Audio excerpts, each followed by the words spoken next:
She spent 4 years behind bars before an appeals court set her free. But just last month, she learned her ordeal is not over yet.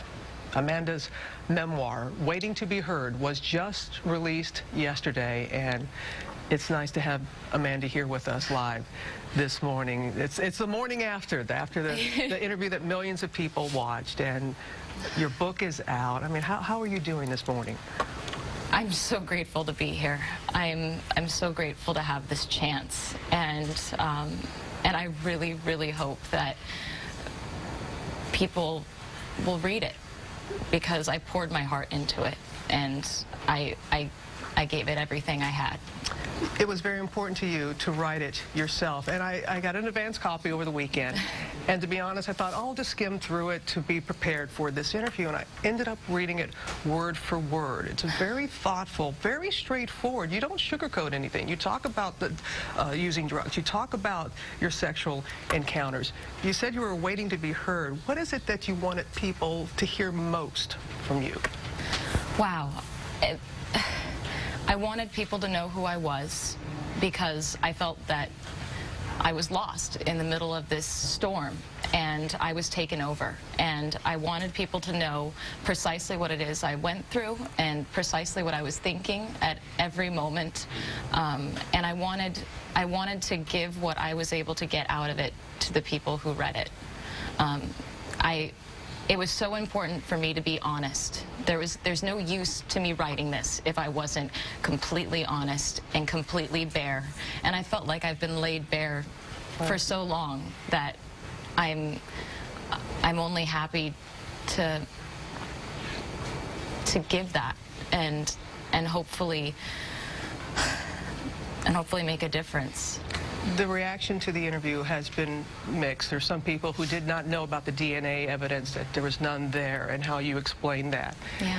And there were others that were your emotion or lack thereof. And you said it in the interview with Diane that no one knows until you're put in a situation, but people kind of think how they should act. How do you respond to that when there are some people that are just not going to be convinced? Well, it's the greatest hurdle that I've had to come across in speaking to people and in defending myself, because until you're in a situation that is as incredibly surreal and overwhelming and tragic as I was in finding out that my friend was murdered, and then being interrogated so aggressively, and then being put through this huge trial, like, I had to learn how to deal with it as I went through it. I was 20. I was in this foreign country. I barely spoke the language, and my friend was murdered, and I had never in my life experienced anything similar.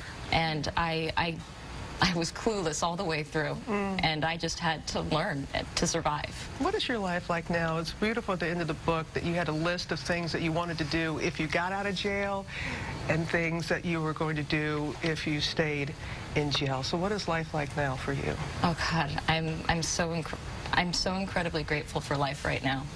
I'm close to my family. I have my own place. I have a wonderful boyfriend. I have wonderful friends. I go to school. I go to the grocery store. UW. Yeah. And I have great teachers, very sympathetic friends that I've met at the UW.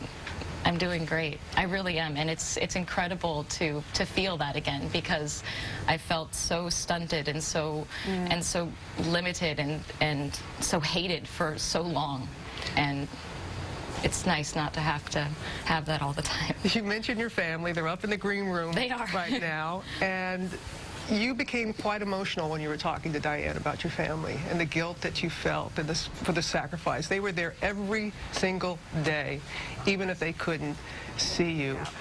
Looking at your life before and after this ordeal, how were you different? How were you the same? One of the things that I struggled with the most when I came back was the fact that I wasn't the same person anymore, and I almost felt like I was disappointing my family because of how serious and I almost couldn't get out of my head when I first came home. That was the only thing that I had left in prison, was my own mind, and that's where I hid myself, inside of myself. And I've slowly been coming out, which is great. I'm still the same person. I'm just a little more sober. Well, it's a little more somber. Yeah, 4 years in jail will do that. Meredith Kircher, her family overnight released a statement, and they said they're not going to read the book, that they are waiting to be heard, and that their beloved Meredith is the victim. What do you say to the Kircher family this morning, Amanda? Meredith Kircher is the victim. Meredith Kircher died, and her family deserves answers. The prosecution didn't give that to them. I still hope they'll read my book, because in it I talk about Meredith. I talk about the relationship I had with her. And that is the little amount that I can give them of her. But I also want them to be able to come away with my perspective, because if they're seeking answers, and they deserve to have answers, and I give it as every answer that I can in my book. It's the first way that I can reach out to them, and I really hope that we can connect one day. I know you would try to. Amanda Knox, thank you. Thank you very so much for being here and joining us. And you can read an excerpt of Amanda's book at goodmorningamerica.com on Yahoo. Waiting to be heard. Guys?